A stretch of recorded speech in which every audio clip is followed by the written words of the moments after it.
People might come in. Maybe people might go start talking. I used to tell local bands, like, start playing. They'll come in. Yeah, exactly.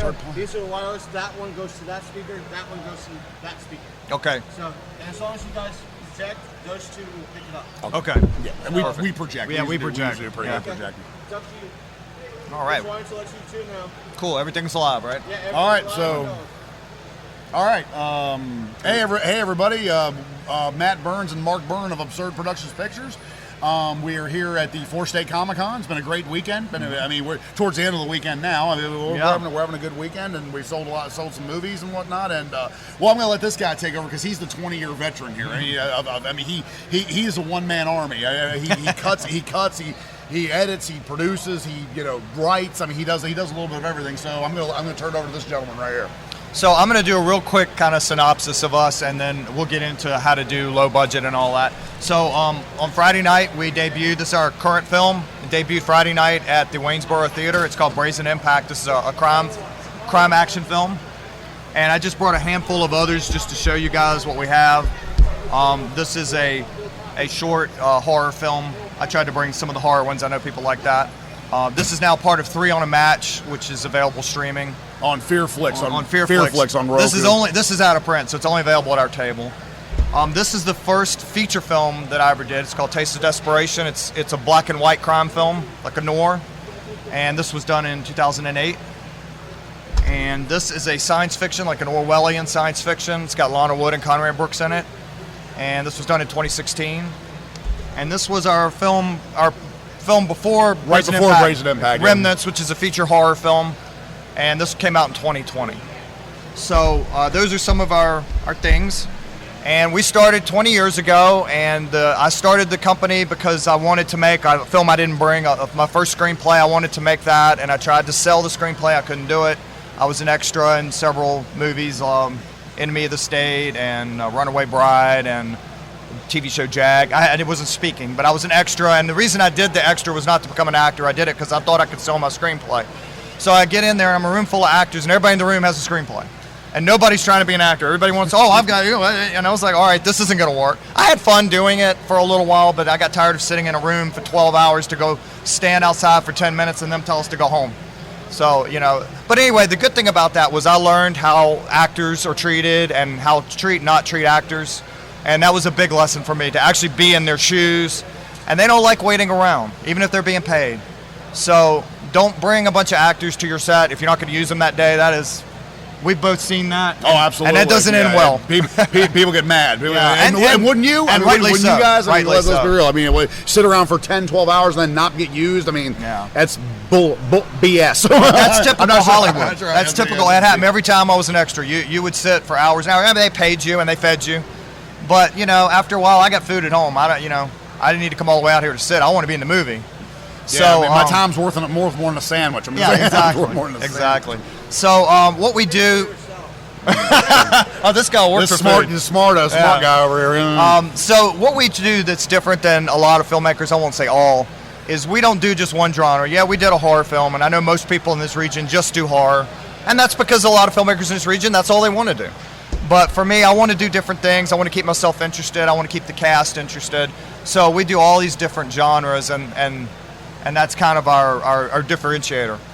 But I know the gist of this conversation is about low-budget filmmaking. So I'm just going to throw a few things out to you guys about ways you can lower your cost. So the first way to lower your cost is the more you can do, the less you got to pay other people to do. So when I started, I didn't know how to cut. I didn't know how to shoot. I learned all of that on my own time, on my own dime. I took courses. I was serious about it. So when you come to these actors and try to get them involved, one of the first things they're going to want to know is, are you serious about this? Are you just, so many people talk, and then you see stuff out on IMDb. I know of 10 movies at least that never got made that have been listed out on IMDb. One of the actresses we work with, Mel Heflin, said she'd been like 20 movies of hers haven't never hit the street. So your movie's got to get out there. If you keep not finishing things, people are going to quit wanting to work with you. So if you're really serious about doing this and keeping your price down, learn how to do something. I basically say you can not do one thing. So for me, I can't do music. As much as I'd love to, I can't do it. So I have to bring somebody in to do the music. But I do the cutting, the writing, the directing. I can be one of the actors. And I do all that because if I didn't do it, I'd have to pay somebody to do it. So then you got to have money coming in. So if you're trying to be low budget, the more you can do, the better. And another thing is, if this is shooting, imagine an iceberg. This tip is shooting. All of this is preparation. So when you come up to the set, don't come in there and not be prepared, because you're going to waste time. And this is when actors get pissed off. You're trying to decide what to do, and they're like, well, it's your thing. You ought to know what to do. Why don't you know what to do? Right. I mean, they're totally patient while you're setting up equipment. That takes time. When you're blocking, that takes time. But if you're trying to figure out what to do on the set, forget it. People don't like that. So when I'm doing a shoot, that whole week I'm busy. I'm busy prepping. I'm thinking about how I want to shoot it, how I want to arrange everything. But I'm not super firm. I'm firm about it, but I'm not 100%, because I like to be able to bring spontaneity in. So plan and then allow for spontaneity. Don't just show up and be spontaneous, because then if you haven't planned, you're going to waste a lot of people's time. So I find by leaving that area of spontaneity, there's always something that's going to happen that you didn't plan for that's better than what you planned for. And so some people are really rigid planners. No, we can't break off of this. We have to do this exact thing. And I think they leave a lot of stuff on the table. There's a lot of things that you just, you show up at a location and you're like, wow, I didn't realize they had this nice archway. Let's shoot there instead of here. If you're prepared, that's an easy fix. But some people, it's like, oh no, we have to stick to everything. Yeah. And I mean, there's nothing wrong with that. No. I mean, there's nothing wrong with that either. But I guess try to be open to suggestion. And you miss out on opportunities. And also your actors, some directors are offended if their actors give them. I've never understood that. Your actors know the character. Once you give somebody a character, it's not yours anymore, it's theirs. They're going to be, I'm involved in all the characters, so I'm only going to put 1/20th into any one character. They're putting 100% in. So they're like, whoa, maybe when my character walks in, I'll give you an example. In Brazen Impact, all right, I'll give this little tidbit. Two of the characters, there's some chemistry there, I guess, between them. And they said, well, at the end, why don't we imply that the two of them got together? And I said, that's a great idea. It wasn't in the script, but I really like that, because I like a little glimmer of light sometimes. They had just been through hell and back on this crazy mission or whatever. All this stuff had happened. And anyway, I don't want to give too much away. You guys see the movie, but if I had been too rigid on that, no, we can't do that. It's not in the script. It's like, no, that accentuated what I had, and I think improved. So that's an example of being spontaneous and getting something. Let's see, other ways to be low budget. A simple one is don't overblow. Like, for example, a guy I used to know who didn't become a filmmaker, he wrote a script and he showed it to me. He had a train in it. And everybody that he showed this said the same thing. Where are you going to get a train? Oh, I don't know. Well, it's not realistic. You got no money, and now you've got people running across a train like a Hollywood movie. You can't do that. No. And so don't put unrealistic, when I write my script, I think about everything. Can I do this? Do I have a helicopter? No. Do I have a drone? Okay. So, what are your limitations, and keep it, and once again, if you want to spend a lot of money, you can do that. Some people, I've heard of people putting a mortgage on their house up to on a movie. Wow. Yeah, that's insane. Don't do that. Don't do that. Don't do that. Don't expect that you're going to become a millionaire making one of these movies. I know.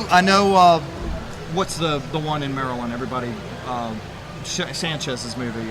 Blair Witch. Everybody's going to say, but Blair Witch did it. Well, or Night of the Living Dead did it. One in a million. So we just named two. Yeah, that's about it. The two low budget movies that made it. So I say don't plan that your low budget movie's going to make a bunch of money. So spend accordingly. So be prepared for that. If you've got $1,000 that is extra money that it's not going to hurt you if you spend that and lose it, then spend $1,000. If you've got $500, spend that. If you've got $10,000, then good for you. If you got $10, spend that. Yeah. So manage your budget based on what you can afford. Nowadays you can shoot a movie on your phone. Nowadays you can shoot movies on an iPhone, and it's great quality. You can do that. It's not like before when you had to buy film and do all this. You don't have to shoot on film anymore. Go with what you're talking about. In essence, hope the best, expect the worst. That aspect. Right. And I don't know if you've seen the documentary in regards to, it's called Kung Fu Fist and Iron Fist Kung Fu Kid. And they kind of talk about that cell phones are available and recording equipment is cheaper, so Right. therefore someone taking the experiment of, I want to try what you're doing, or see if I can do what you do. Yeah, you can do that. Yeah. And I mean, there's free apps out there, and YouTube is a wonderful tool. Oh, and yeah. YouTube, you can learn how to do all the stuff on YouTube. Yeah. There's tutorial videos, how to make fake blood, how to make fakes, everything. It's all on there. I mean, it's like, seriously, I mean, because I got a buddy of mine who's making a movie now, never done it before. He's a country musician. He was actually in Brazen Impact. Right. I mean, to use another example here, yeah, Wesley Spangler is his name, and he's learning how to do the whole damn movie by himself. And I mean, he's you know how he's doing it? YouTube tutorials. And I mean, some of the raw footage that I've seen does not look bad. Doesn't look half bad. And So there is a way. Where there's a will, there is a way. And if you want to go a step up from cell phones, go on eBay. Look at used equipment. You get a 4K camcorder on Amazon for $150. Yeah, and if 4K, you want the shooting bigger 4K. cameras, like I shoot on the bigger Canon cameras, the first one cost me $2,000. 10 years ago? Yeah, the second one I bought for $800. Now you could go on eBay, probably pick it up for $200. Yeah, because now the technology. Now that you have the 4K or whatever. So that makes. I mean, like say again, you can get a portable 4K camcorder on Amazon right now for $150. That's all you need, or you just do it on your cell. Like I said, do it on your cell phone. And yeah, pawn shop's another another good option. place. Yeah, pawn shop's another option. yeah, that's another good place. There you go. We have a pawnbroker in the crowd. That's right. Pawnbroker Got probably plenty of cameras down there right now. Yeah, I got quite a few. Yeah, I got quite a few. So make a good deal. Don't feel like you got to go out and buy buy something new if something cheap is out there. Lighting is cheaper, much cheaper now than it is. I just bought a light kit for under $200. Yeah, you can get light kits. I bought a used one 5 or 6 years ago. I paid $500. Yeah, there you go. A YouTube. There's another YouTube video. How to make your own indoor lighting rig for $50. You may, and it looks almost like cinematic lighting. You can't tell the difference. Yeah. So you got to be imaginative. If you're willing to work, where there's a will, there's a way. That's the motive. Yeah. That's the point here that we're trying to drive home. I think the first part of that was the most important thing we've said today. If you're willing to work. This is not. It's not playtime. It's not just going to happen. You're going to have to put in hours and hours. How many hours do I put in? I don't even want to say. Yeah. Hours and hours cutting, writing, shooting, prepping for a shoot, all of that, testing equipment. You've got to put in a bunch of time, and you got to be willing to do it. And that's why so many people. I've been in this 20 years. I've seen people come and go because they get in hundreds thinking, I'm going to be rich tomorrow. Yeah, I don't have to do anything. I'm just going to turn the camera on, and everything's just going to fall in place, and the money's going to start rolling in. Literally, people believe that. Yeah, people literally think that that's going to happen. It's like we're here to say no. That ain't. Yeah, I mean, unless you get that 1 in a million Blair Witch Project, what have you. I mean, or Paranormal Activity was another one. The first one was shot on a very low budget. But I will say this: the positives are, if you like doing this, you'll love it. You have a hobby for life. It's fun. You're going to meet a lot of friends. I mean, in the last 5 years, I don't think I've made a friend outside the film business because that's all I do, really. So in these conventions, and most of those are people from the. Are people from the and you guys. Thank you all so much. So you're for going to being meet here. you're going to meet a lot of new people that you have things in common with. You're going to have fun together, and once again, you're going to weed out people. There's going to be a lot of BSers. There's going to be fakers and fakers. And there's going to be folks that aren't in this long term, and that's okay. And sometimes people just want to do it once. They're like, you know what? I was in a movie. Great. Moving on. Yep. Moving on. And as Chris here will say, we've worked with and Charming as well. We've worked with people in their first role. Don't be afraid to use somebody that's never done it before. If you have an intuition like Charming, for example, just knowing her personality, I knew she'd be good in that role, even though she never acted before. And don't give somebody too complex of a role if they haven't done it.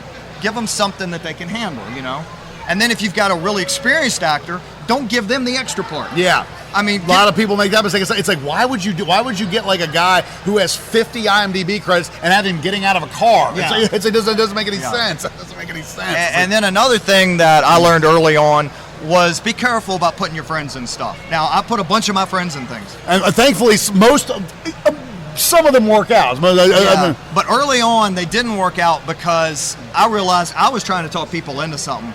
Don't talk people into it. If they're not interested, move along. Move along. You're not helping them or yourself. You're wasting your time and theirs. And if your friends tell you, well, I need to have a drink to loosen up, no, then they don't need to do it. Because I made that mistake one time. And next thing I know, the guy's on his 4th drink.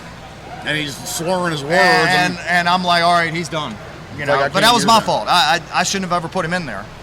But I learned those lessons well before we met. Now, my friends that I do put in now usually ask me about it, and they want to be in it. And I said, you want a line, or I'll give a novice a line or two. But for a lot of them, no, I don't need a line. I just want to be in something. I'll be in the background, or I'd love to have a line, or I'd love to have a character. And you know your friends, you know who can do it, who's gregarious and outgoing and funny, and who's shy, and who's more reserved, introspective, or whatever. Reserved, shy, whatever you want to call it. They're probably not going to be your best one. They're the one to have the non-speaking role in the background. Yeah, they're the ones sitting at the table, sitting in the background on the bar, basically, or whatever, having a drink. So we went over equipment. I'm just trying to think if there are any high-level things that ways to save money. Locations is another thing. You can spend a ton of money on locations, or you can get free ones like we do. Yeah, and just once again, you just talk to people. Yeah, some of them are gonna tell you no. They're gonna say, "Don't be afraid to hear no." Yeah. If you're afraid to hear no, don't do this. And some people are gonna go, "Yeah, you can use my location, just don't show the sign and don't put it in the credits." Or some of them are like, "Please show the sign. We want promotion." And put it in the credits. If it's a store or whatever, they're like, "Oh my God, please do." Yeah, man. And we don't care. We'll do whatever they want. I'll tell them, I'll put your logo in the credit, or whatever, your tagline, or I won't list it. And I've had some, no, don't even list us in. Okay. Yeah, I mean, for Brazen Impact, we had a great location for the end. I mean, it was a club that was used in the movie Sweet Dreams that was about Patsy Cline back in the 80s. Mm-hmm. It's what we call the Rainbow Road Club, and it was where she actually sang back in the 60s. That's why they shot the movie there with Jessica Lange. But yeah, I mean, they were all about it. And then there's some bars you walk into, they're like, "What are you talking? Get out of here! Yeah. What are you talking? Get out of here!" I mean, we don't want you. We don't need that or whatever. Yeah. So unless your location is critical to, and I'll give you an example of Brazen Impact. I had part of what held this up for a couple of years is I had 2 locations in California. I'll just tell the story since we're not using them. I had a friend of my wife's brother. I misunderstood. I thought he was the historian at the Alcatraz. So I thought we had an in on Alcatraz. Well, later found out he worked in the bookshop. Yeah, he worked in the souvenir store. So that was out. And then I wanted to shoot down in Venice, where Orson Welles shot Touch of Evil, and maybe get a celebrity there.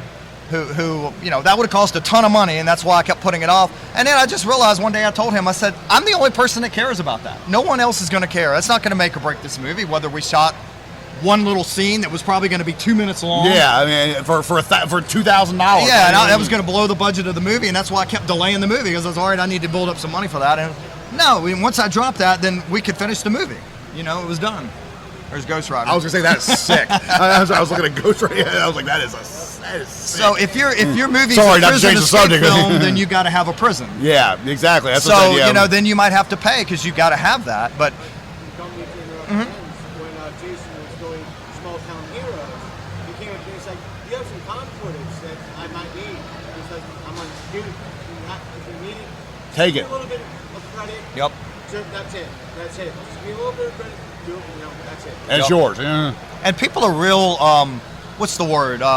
Not friendly, but real cooperative and commingling. That people like to be involved, and like just your example, people are free to you can use that, and you'll be surprised how many of these places you go to talk to them about shooting. Yeah, absolutely, that'd be fun. Yeah, I think you get yes more than no. Yeah, I was gonna say. Remnants. We shot in a freaking historic inn in Gettysburg. Yeah. That Abraham Lincoln was. They have pictures of Lincoln right across the street during the Civil War. But thankfully we knew the people. They were the second and third name actors. Yeah. I guess that kind of helped a little bit. That helped too, a little bit. Our friend Coupler. But still though, people generally, I've noticed because I do a lot of the location scouting. Mm-hmm. I'm talking probably 7-8 times out of 10 they say yes. Yeah. I'd say 7 to 8 times. Easy, I agree. Easy. Yeah. Yeah, probably closer to 8. Yeah. So like I said, but yeah, it's just and that's the whole thing. Just don't be unrealistic, and you won't have a problem. You won't have a problem with any of this. Be willing to work. Don't be unrealistic. Manage to your budget, and whatever your budget is. If your budget is 0, then manage to 0. Borrow the equipment from a friend. Yeah, rent the equipment. Get your friend. You get a couple friends to do a short. Make shorts. Shorts cost no money, and it's a great way to learn. Make a 15, 20-minute film. Stick it on. You have YouTube. You have Vimeo. You have all these great streaming sites. You don't have to go.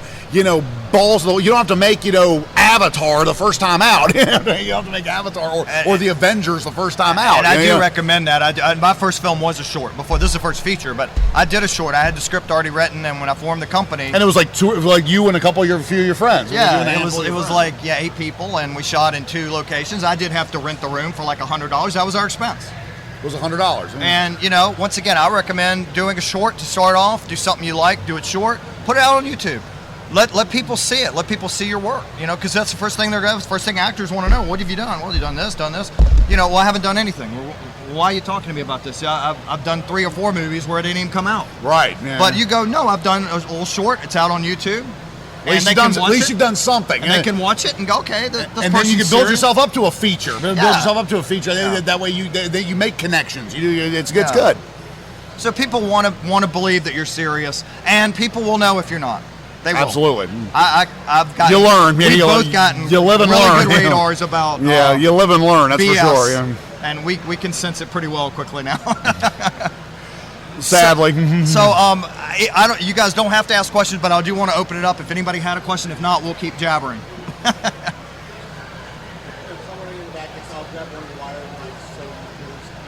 Oh, cool. Yeah, that'd be great. Yeah.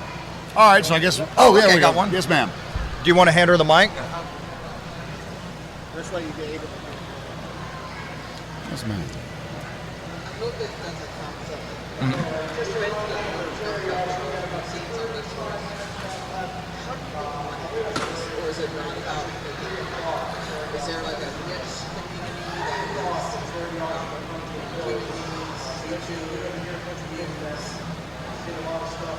Well, the good news is making money, not a lot of money, but making money, I think has gotten easier now because of Amazon's decision to give up owning basically all the distribution.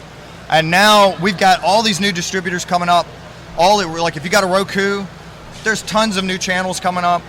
And so there's tons of ways. Now, you're not going to make a lot of money on a lot of those channels because they're not making a lot of money. They're making ad revenue. But once again, if it's your first movie and you just want to get it out there because you're trying to draw people, and I think this is you're going up a mountain, you're climbing. So you're not going to start at the peak. So maybe that first one, they give you $100 or $200 to put it on, some little Roku channel, and they make ad revenue. Go for it.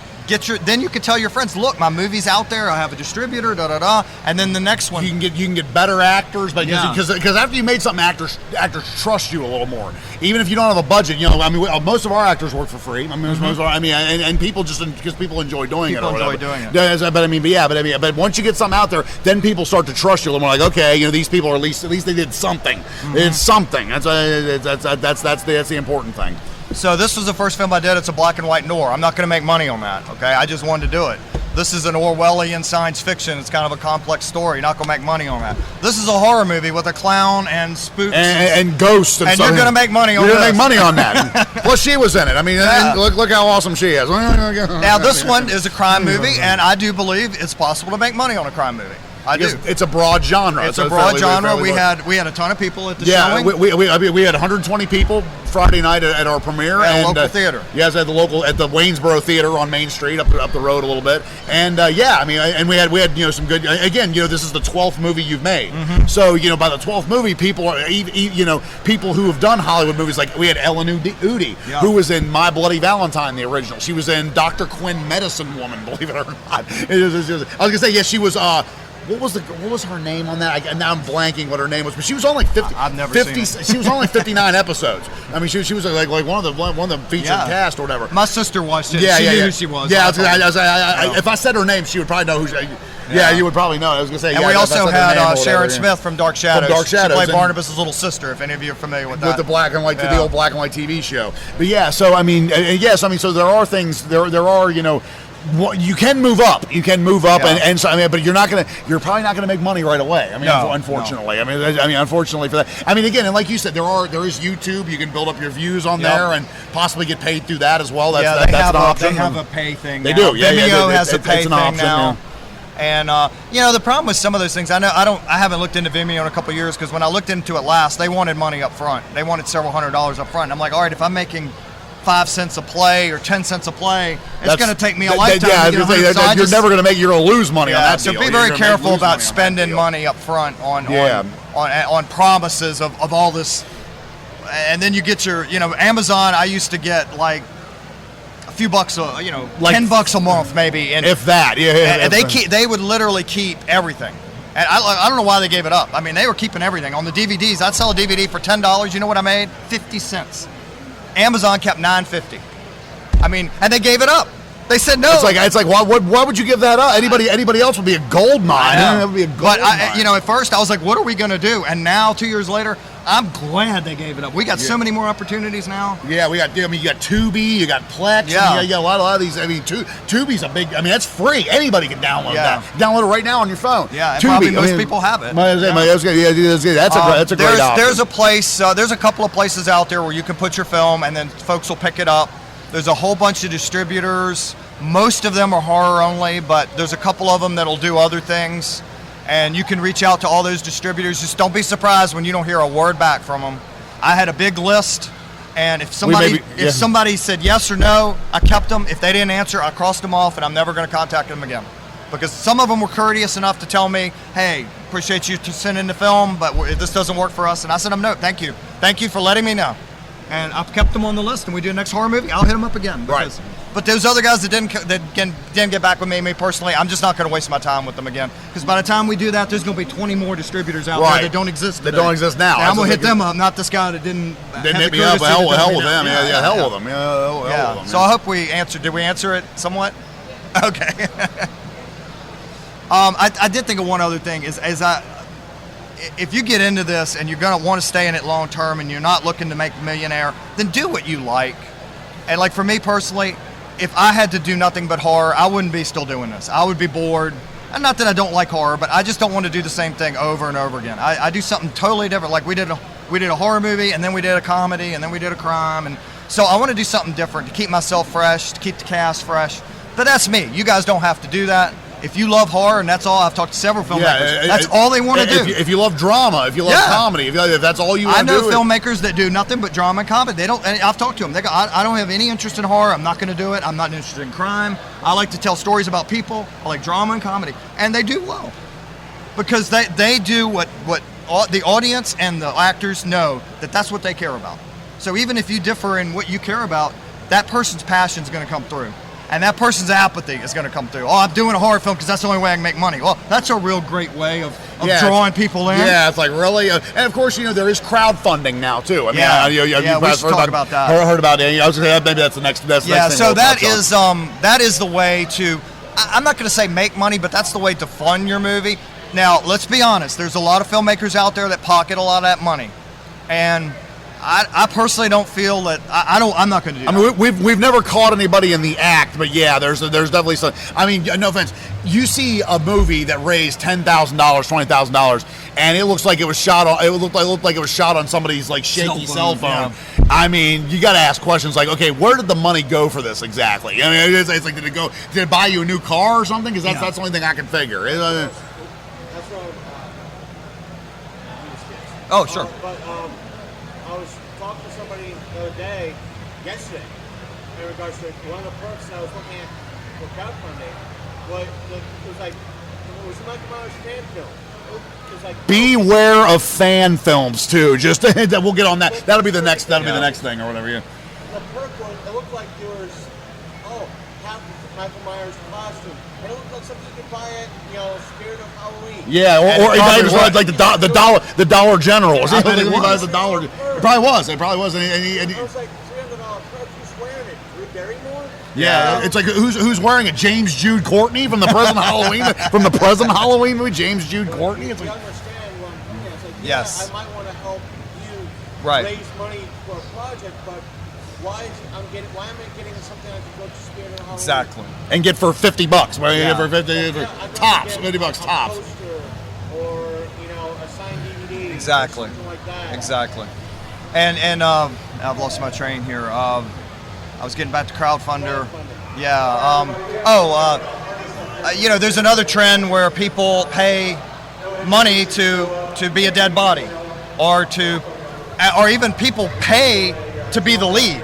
Now, if you want to pay, it's your money. You can do whatever. You can light it on fire if you want. If you want to pay to be a dead body, God bless you.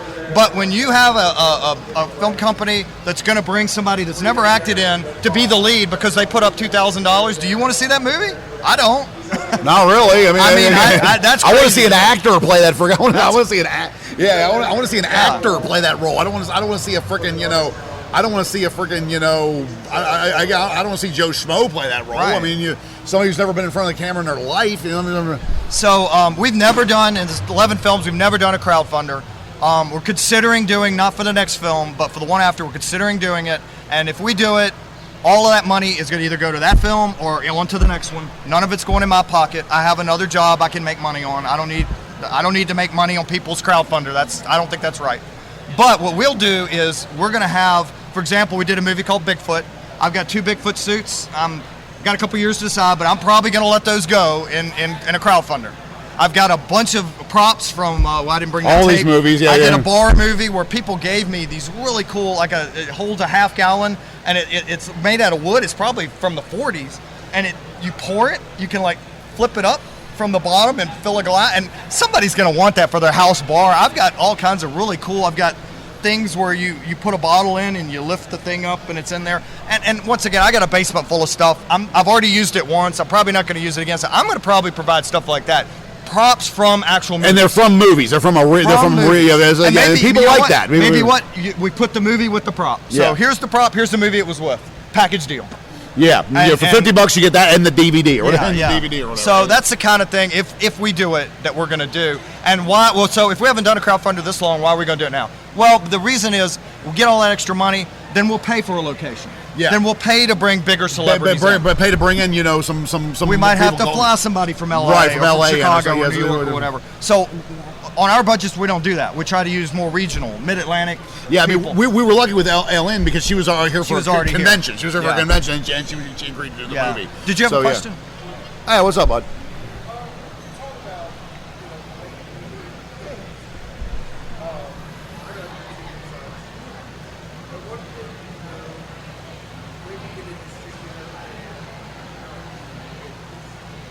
Well, if it's a short, you're not going to get it. Probably going to be a few too. The good thing about a short too, the other thing I didn't really go into was film festivals.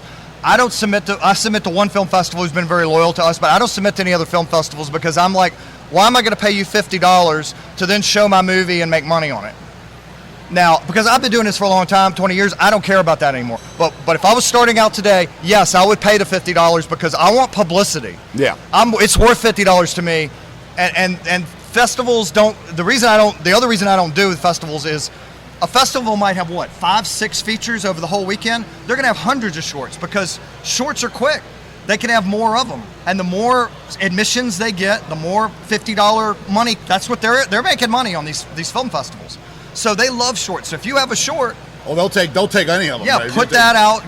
Get a couple of shorts. Put your Laurel on the box and all. Well, you probably wouldn't have a box on a short, but you can put your Laurel on the trailer and all that, and then put it out on YouTube. Hey, we're in this film festival. Da da da. That's all going to generate interest, and then when you have your feature done, then you can tell all that to the distributor. Hey, I won an award, or I had my short screened at 5 film festivals, and I've got 850 views on YouTube. All that's going to help get that distributor to take you seriously. Yeah, interested. Mm-hmm.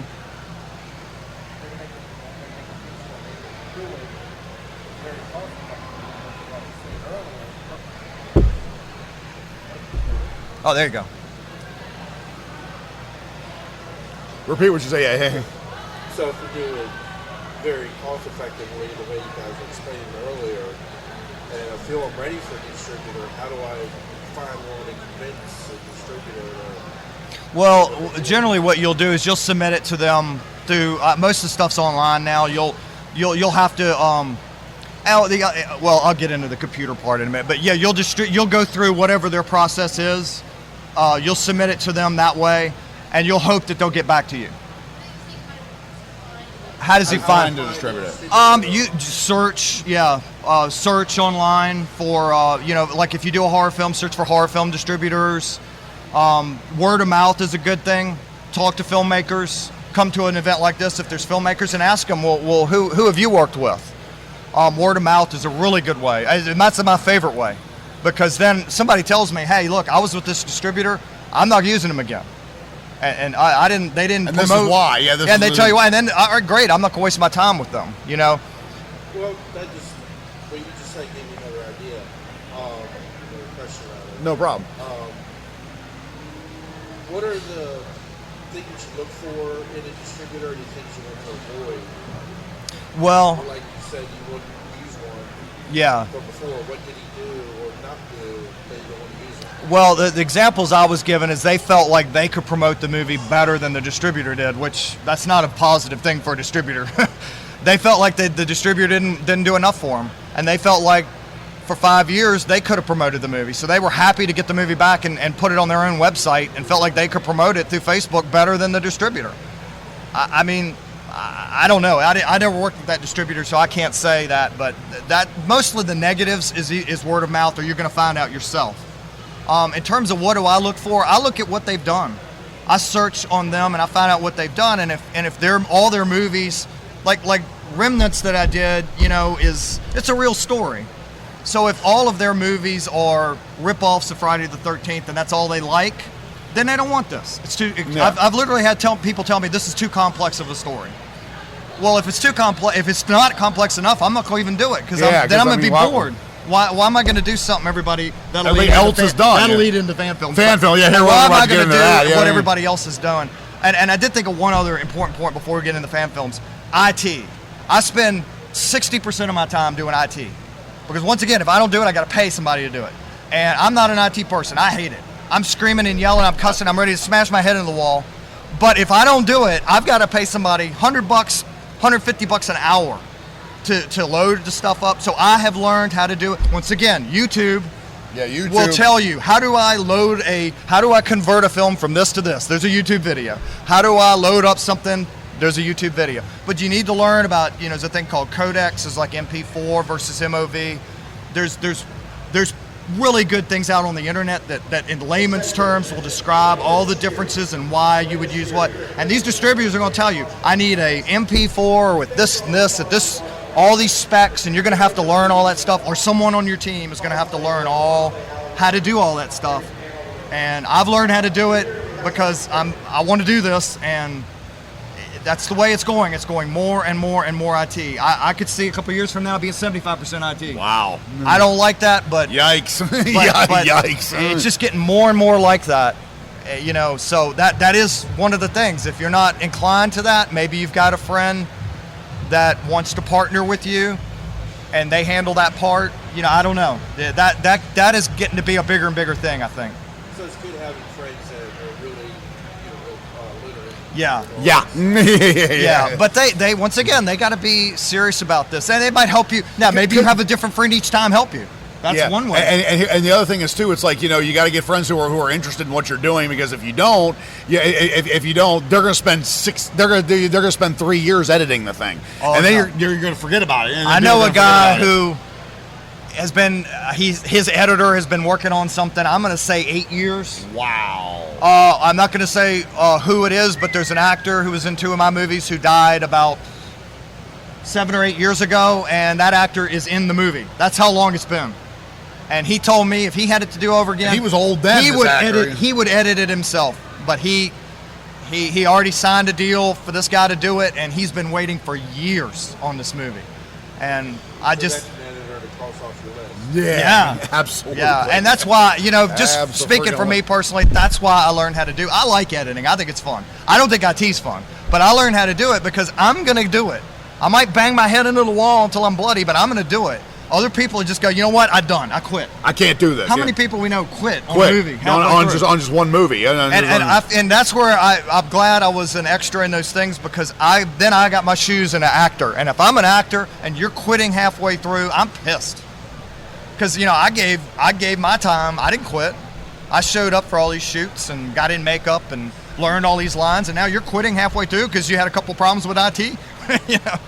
Yeah, people don't want to hear that. It's ridiculous. I mean, but again, it's work. It's Yes. fun, but it's work. So don't let anybody. This kid is you. not a lazy, and I know Matt probably correctly using, according to the IRS, it is a hobby, but I feel like I don't want to say it's a lifestyle, but it kind of is. I mean, because you meet all your friends are in this, and we all have that in common. We've all been hanging out with them at the table all weekend, and I mean, we And met there's some of a you. lot of I know we met oddballs. you. You've been by the table. There's a lot of she was oddballs she in was it. in one of the movies. She Yeah. was in our film Remnants. I think a lot of people feel a kinship because a lot we of all people, have a lot in common. a lot of It's people feel real- disenfranchised by. Yeah. Yeah. Because if you feel like, all right, a group of people a lot of times sitting around, we don't really have that much in common. They're talking about this, I don't really care about that. Talking about this, I don't really care about that. And then here's something you do care about. So then when all of us are in a room, we're having fun because we all relate, and that people get excited and all that. And I just think there's a lot of oddballs and people that are kind of on the outskirts of normal.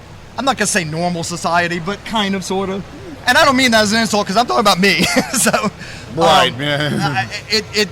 When you find those people, you'll make a lot of friends doing this because you've got something in common, and that's so key to a friendship. You're so determined to get this done and get it made and get it out. When you're in your 20s, drinking is your link. drinking, chasing women. Yeah, but when you get older, it's like, okay, you got to get them the next morning, go to work. You're gonna find that drinking, you can gets still old, drink it a beer or gets two, old but after- you're it gets not gonna old be able to after a drink while, 10 yeah. beers and go to work. When you get older, it just ain't happening. So Once you hit about 34, 30, 35, it's like, okay, we're done with But it. then on the other side, like where she was, how would someone like me say, like, get into a movie with no actual experience? Come.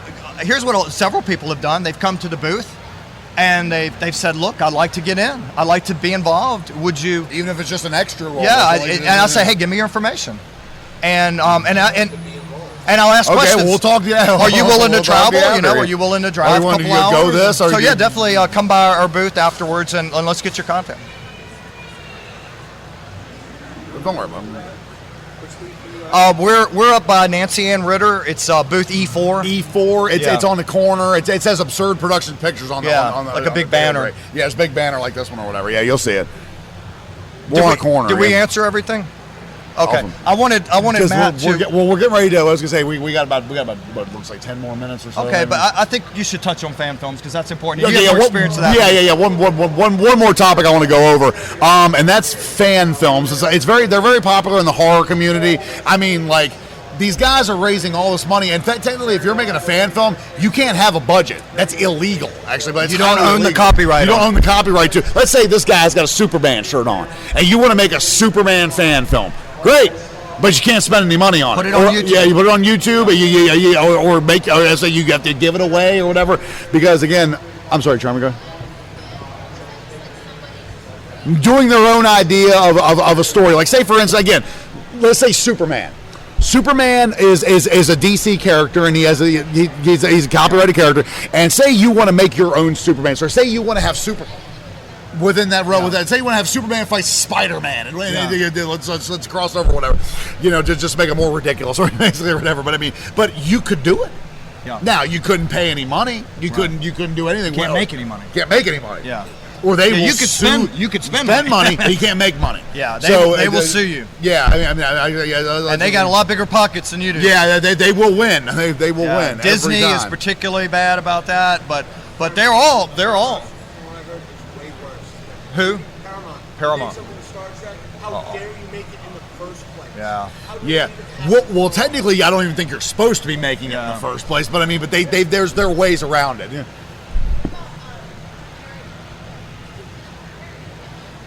Not if it's. You could parody, but you're not gonna make money on it. Yeah, that's the thing I was gonna say. Because Like, if you use a copyrighted character, unless you have permission, I know. Like, let's make an example. Scream, and I was gonna say Scream, and Scary Movie or whatever. Now, Scary Movie, they paid for, and of course, they kind of made him a lot different. Ghostface, a lot, the mask was different and whatnot.